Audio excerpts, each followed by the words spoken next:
you know, it's a little heckling out here, so appreciate you coming. I just want to know how your stance on ISIS is going to help Canadians in any way. I need to know how you're going to protect future Canadians, like my young daughter, and 10, 15, 20 years from now, when you're letting people in with an ideology that just does not conform to what we're doing here. So, I'd really like to know what your take on things. Absolutely. No, I think that's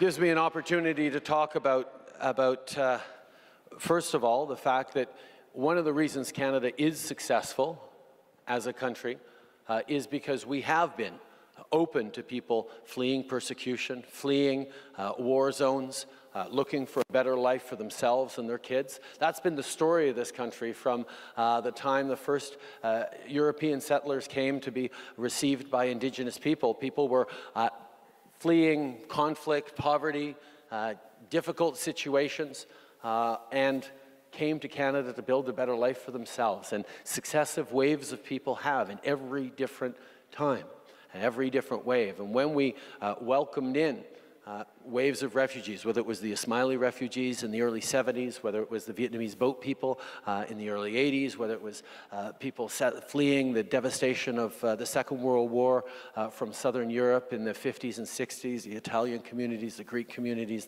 the Portuguese communities, and others, our country is so much the better for it. And there is a sense at one point that, okay, maybe now that's enough. Maybe we have just about all the diversity we can handle and we shouldn't have any more. Well, I can tell you, when Italian families settled in Montreal in the post-war years, they faced terrible discrimination and people who pushed back at them and said, no, no, no, you don't belong here, you don't speak English or French. Every wave of immigration has faced pushback because of how they dressed or how they sounded or what their belief was, what their religion was. And every wave of immigration has led to Canada being a better, stronger, more resilient, richer country.